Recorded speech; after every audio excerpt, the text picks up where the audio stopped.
What is up, everybody? We are live. We are live. Special edition of LSUODYSSEY.com. Live. LSU Odyssey Live. Wow. As you can see from the headline right there, Les Miles is suing LSU. Why?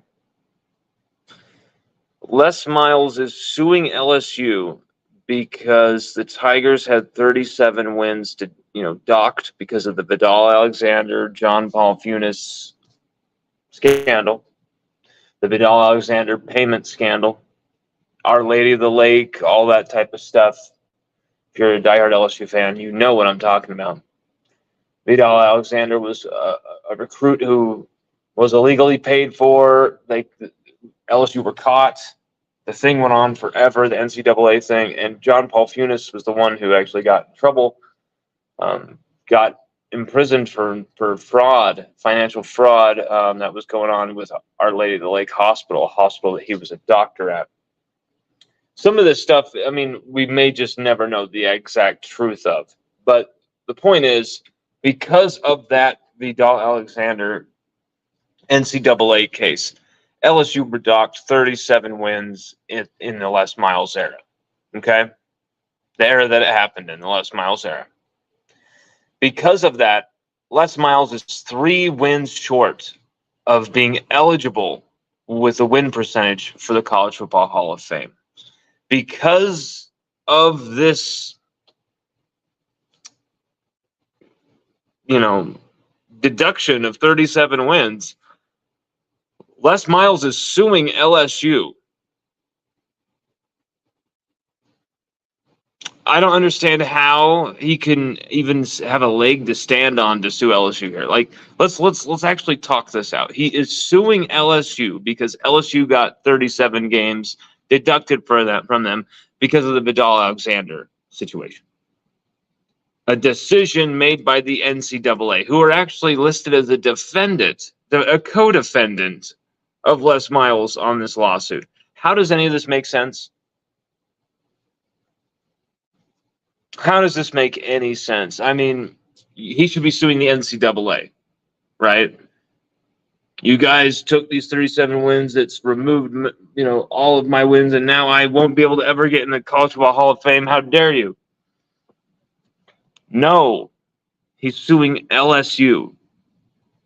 Why is Les Miles suing Louisiana State University? Is it because he feels his reputation has been hurt by LSU? Is it because he feels LSU still owes him something?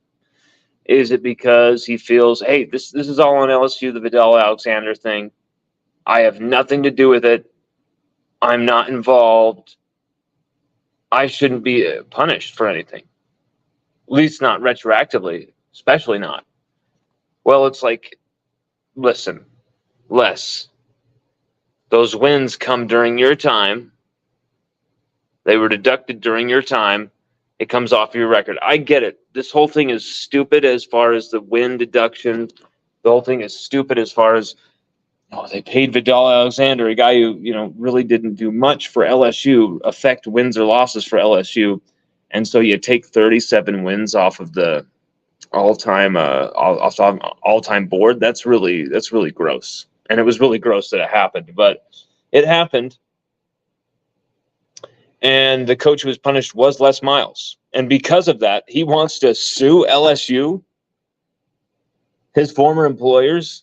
I'm just trying to grasp this. Does anyone understand why Les Miles would think that he could even do this? What's up, S. Servant? How you doing, brother? It's just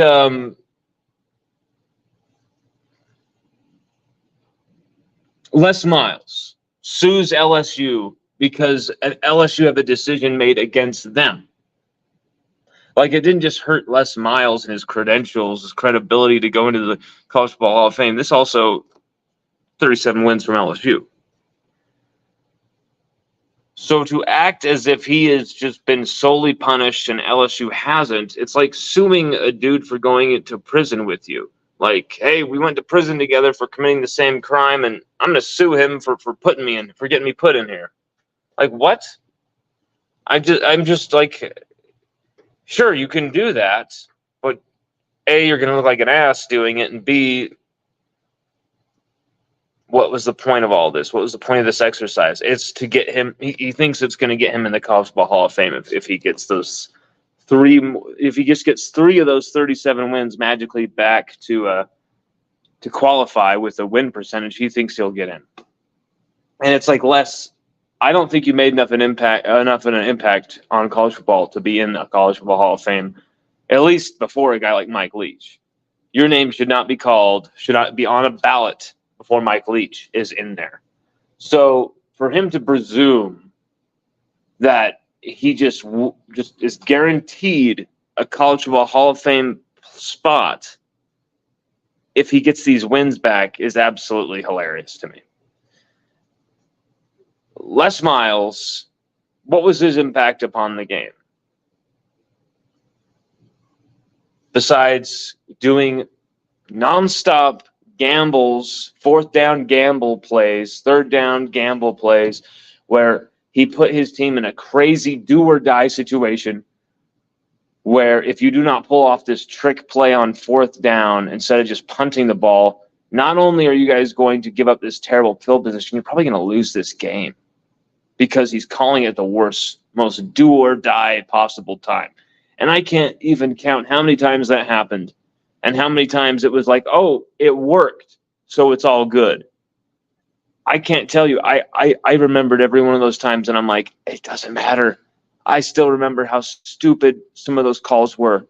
Like, what are you thinking? And yes, they worked, and he looked like the Mad Hatter, and oh my God, he's such a genius, but he's crazy, but he's a genius, but he's crazy.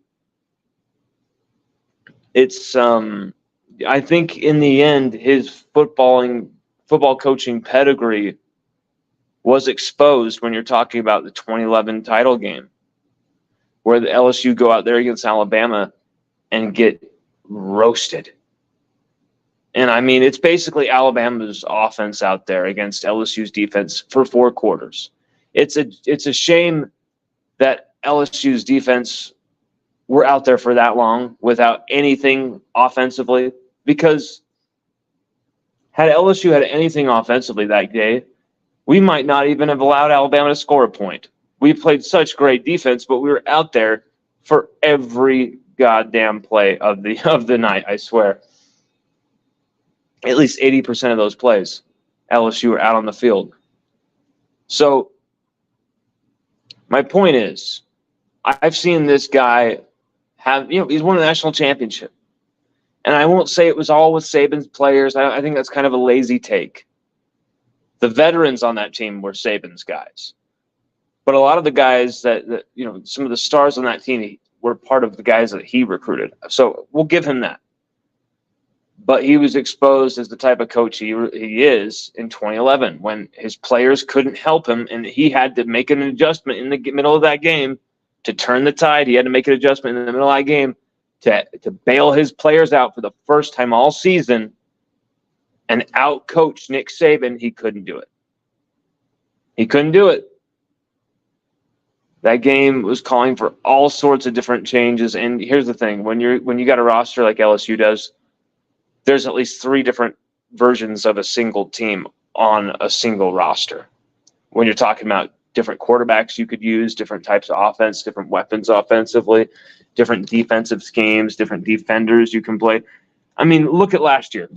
Had LSU played Whit Weeks every game instead of Omar Spades, had LSU started Braden Swinson instead of Ovia Gofu every game, just right there, LSU may win another game defensively. Like, we may not have 4 losses. We may get one of those wins back. So I'm just saying, with those in-game adjustments, Les Miles, sometimes it was just like, this guy really is a genius. He is pushing the right buttons. And then other times it was like, Les Miles really does not know his team at all.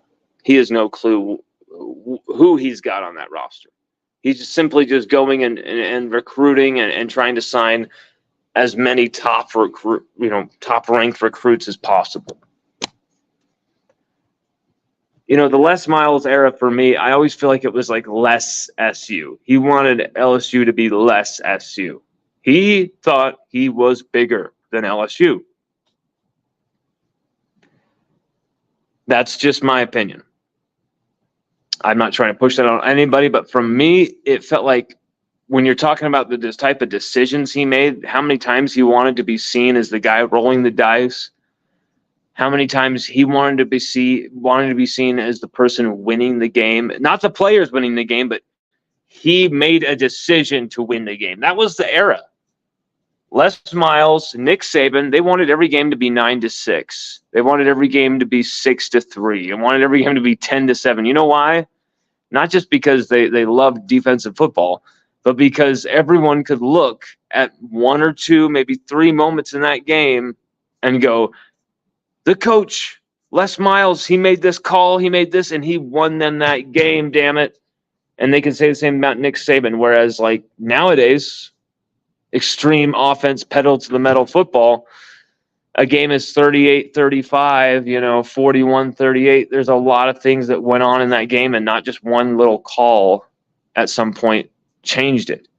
For Les Miles, in that era, it was like he wanted to punt at the end of every drive, 4th and 2, and we're never going for it, we're punting.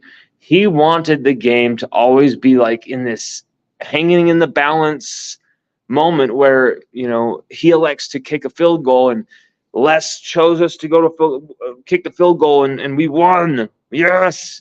Or Les went for on 4th and we ended up getting it and we won because of a call Les made. Yes. Like it was almost like less SU. Like he wanted his decisions to be viewed as what won LSU's, national championships in 2007 and a national championship run in 2011.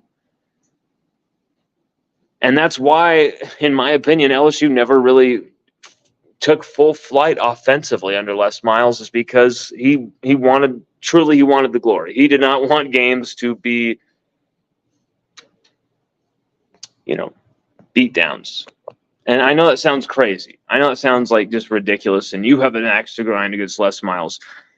Did you watch every game of the Les Miles era like I did, live in person as it went down? Had to, bathe in the aftermath. Had to be drenched in all of the bullshit of every one of those games? Because I did. I don't know about you, but I remember every damn moment of that guy's era because I loved Les for a long time. I was a big Les guy. But once I just felt like this guy doesn't really care about LSU. He hung Tyrann Mathieu out to dry. There's just some situations and some decisions he made that it was like, who do you really care about here, man? Who do you really value? Do you value this university? Do you value the kids? Or do you value that name and what goes, comma, the title, head coach, those rings on the hand, And that's the thing, is he's only got one. This wasn't a guy who built a dynasty. He could have. And I think that's really the big shame about Les Miles, is that he actually could have made LSU into the dynasty that Nick Saban left before he could have established. I take that back. He established it, but left before he could have, erected it clear to the sky. Instead, Les Miles comes in, and everyone thought for a moment there he's going to take over from here. 2007 national championship with 2 losses. The schedule was just too insane. We played too many high-powered top 10, top 5 teams. You could not look away from how good that schedule was, how unbelievable that team was. LSU were the best team in college football in 2007. LSU were the best team in college football in 2007. And even with 2 losses, it's one of those rare situations in the pre-CFP era where the right team won the national championship, even with a few losses or 1 loss. And Les was a brilliant coach that year in 07. I got to say, he pulled out all the stops in 07. I think there was one move that really he was criticized for in the lead up to that game, the title game. Everyone wanted Ryan Perlew. Everyone wanted Les to not be conservative and to go with Ryan Perlew, who had just won us the SEC title game over Tennessee. And it was like 20-14. It wasn't like he destroyed Tennessee. I mean, he had a good game. He had made some big plays, iconic plays, but he wasn't perfect. And there was still some glimmers of what LSU's offense could be under Gary Croton with Ryan Perlew at the helm. And it looked like LSU could win a national championship here with Ryan Perlew at the helm. But Matt Flynn was back healthy.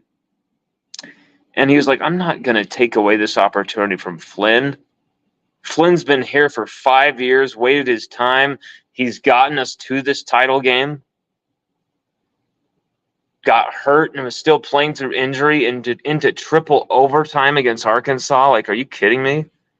The image of Matt Flynn's, on the ground, legs spread, kind of like this, sitting down, just seconds after the final whistle of that LSU-Arkansas game, still gives me chills. And it's a defeat. But that's what LSU is all about. Not losing games, but it's about giving everything. And Matt Flynn gave everything for this program. And so Les Miles was never going to take away that opportunity from Flynn to start that title game. And Flynn came in there and threw 4 touchdown passes. And we absolutely beat the shit out of Ohio State. But people were killing Les Miles in the lead up to that game. If he doesn't start Perlew, and it's like, if he started Perlew, we might be talking about Les Miles not even winning a single title here. I think for sure LSU wins the title that night over Ohio State. Perlew or not. Perlew or Flynn, whoever.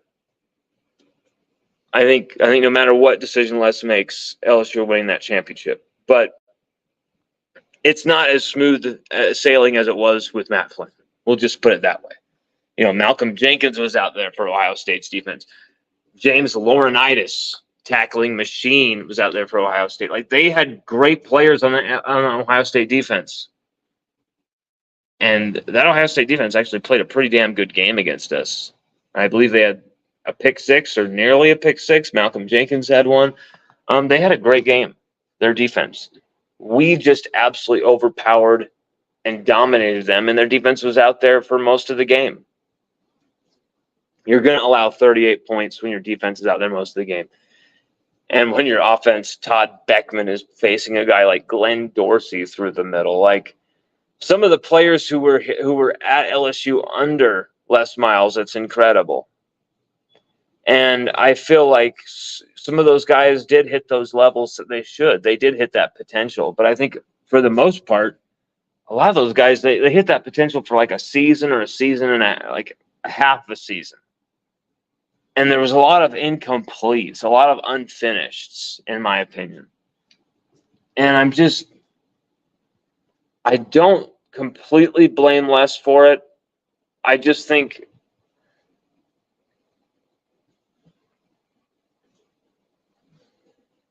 when you look at, say, a coach like Les Miles, you compare him to like a guy like Coach Orgeron. I think Coach O was more self-made and built that 2019 team and really has the right to get more of the love and the credit for building that squad, building that unit, building that staff, more than, say, Les deserves credit for LSU winning a championship in 07. You know what I'm saying? Like, I feel like Orgeron put the pieces in place there. Joe Burrow, Jamar Chase wouldn't let, Les Miles at one time wanted Jamar Chase to play corner. He wanted Jamar Chase to play corner. not only one of the greatest LSU Tiger receivers, probably the greatest, and if he had played another season at LSU, I don't think anyone's touching those numbers. 20 touchdowns in a single season. Like, are you kidding me? And then he goes in the NFL and just continues on, scores a touchdown as a rookie in a Super Bowl. Like, Jamar Chase, freak. And Les Miles wanted him to play corner. I'm not going to say Les Miles is complete shit. I'm not going to say Les Miles was a terrible coach. I'm not going to say, LSU would have been better without Les Miles. I'm not going to say any of that. I'm not going to be revisionist to the history of everything. I'm not going to be pretending that Les Miles didn't do anything for LSU because, he's been accused of sexual crimes. That's a whole nother thing. And that hasn't even influenced one sentence of what I'm talking about. Maybe people think, what a sick man. He's not even thinking about, these sex crimes. And it's like, I'm trying to separate that from the football part of this because it really is two different things. And I think, Les is never going to get into the College Football Hall of Fame because of those crimes. Let's be real here.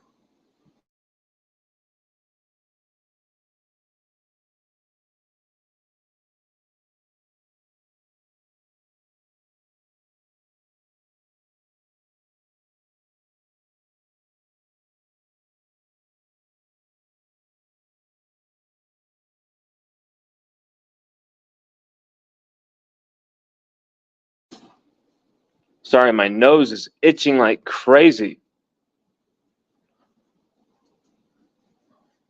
Shaved in the coconut oil that I put on my face to use for the aftershave. I don't know why. It's itching my face. Ugh.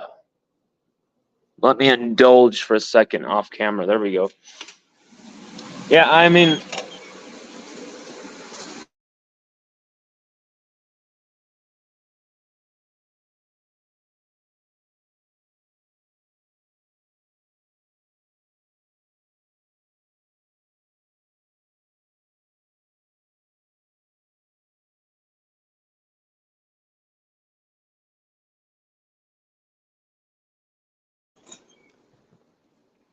to me, it's just like, why is he suing LSU? I just don't. I always felt like it could come to this with some of these people. James Craig sues LSU for being an idiot and trying to say, hey, no, you guys couldn't fire me for cause. And LSU were able to fight that. And like, yeah, actually, we could.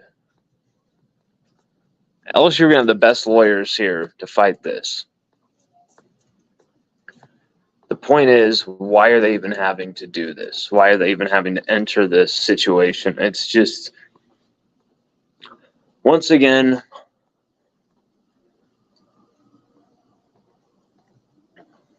people who have run into their own issues feel like LSU should be the one to pay for that.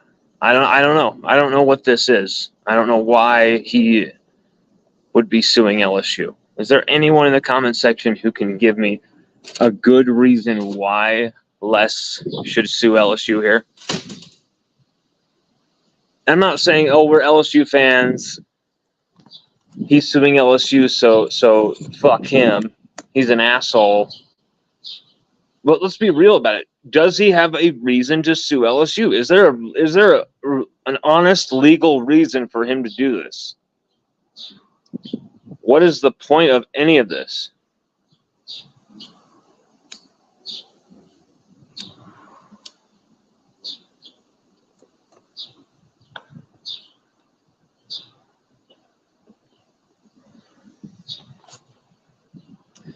Because for me, I'm just seeing like, you're angry. You want in the College Football Hall of Fame, even though it's like every other coach in the world is being discussed as being in the Hall of Fame, not you. And that's bothering him, or he feels like he deserves to be in there. So he's like, hey, what's going on here? Why aren't people discussing me? I'm missing a chance here to get into the Hall of Fame, and so he's just going to sue him. Like, I'm just wondering where this is coming from and why. What is the motivation behind it? There's some who are saying his agents want him to do this. His people are wanting him to do this more than he wants it. I don't believe that at all. That's like I'm sitting there and someone's like, "Hey, Lana,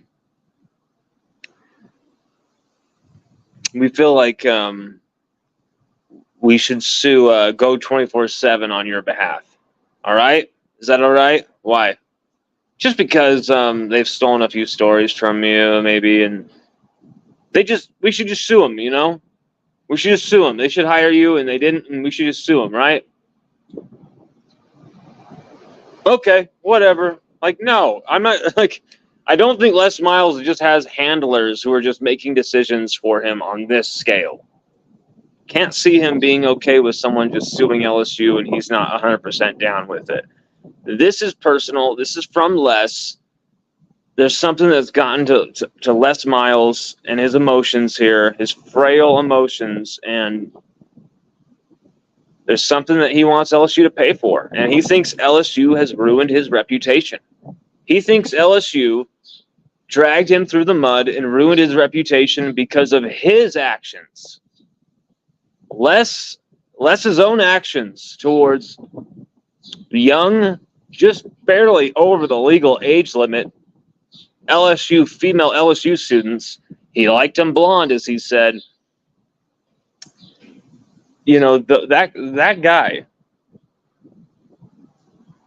He made decisions. He made actions that put LSU in the crosshairs of the NCAA for a long time, and now he has the sack to sue LSU for what, his reputation, keeping him out of the College Football Hall of Fame. Disgrace.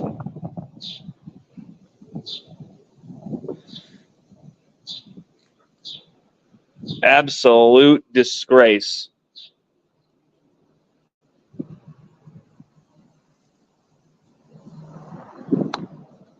What a joke. If that's the reason, that's a joke.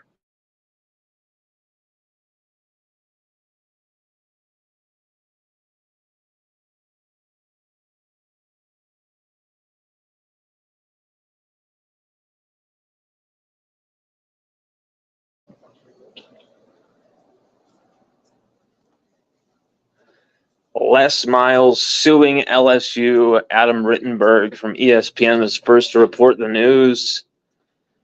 See, it's not that hard. It's really not that hard to credit the people who break it. Adam Rittenberg broke the news that Les Miles was going to sue former employers, Louisiana State University, where he won a national championship in 2007 and lost a title game in 2011. Incredible. We'll have more on this later. Check it out with us. We will be having some interesting articles about the 100-year anniversary of Tiger Stadium. Did you know that? Did you know it was the 100-year anniversary of Tiger Stadium? In late November, it will be the exact 100th year anniversary of when it was opened. I believe for a game against Texas A&M. I'll have to make sure on that.